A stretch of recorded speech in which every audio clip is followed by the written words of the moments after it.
যে বিএনপির 100 দিনে দেশে 915টি মানুষ খুন হয়, সেই বিএনপির কাছে বিচার দাবি করে কি লাভ আছে?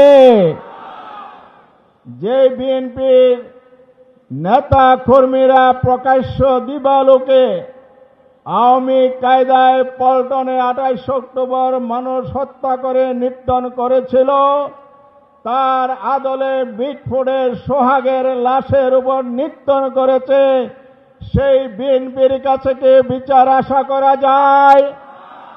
যেই বিএনপির শাসন আমলে অন্তর্বর্তীকালীন সরকারের 80টি মামলা ট্রাইব্যুনালে দায়ের হওয়া, 73টি মামলার বিচার কার্যক্রম শুরু করা, 60টি মামলার রায় দিয়েছে, সেগুলো স্তব্ধ করার জন্য দলীয় প্রসিকিউটর নিয়োগ করেছে।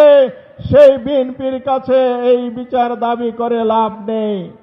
তাই আসুন, আমির জামাত যে ঘোষণা দিয়েছেন, আরেকটি বিপ্লবের প্রস্তুতি নিতে হবে। যে বিপ্লবের মাধ্যমে ব্যর্থ বিএনপি, যারা বিচারহীনতার সংস্কৃতি, আওয়ামী ফ্যাসিবাদকে প্রতিষ্ঠা করতে চায়, তাদেরকে ক্ষমতাচ্যুত করে ন্যায়ভিত্তিক শাসন ব্যবস্থা এগিয়ে যাবে। নেতৃত্ব দেবে 11 দল, ডক্টর শফিকুর রহমান, ইনশাআল্লাহ।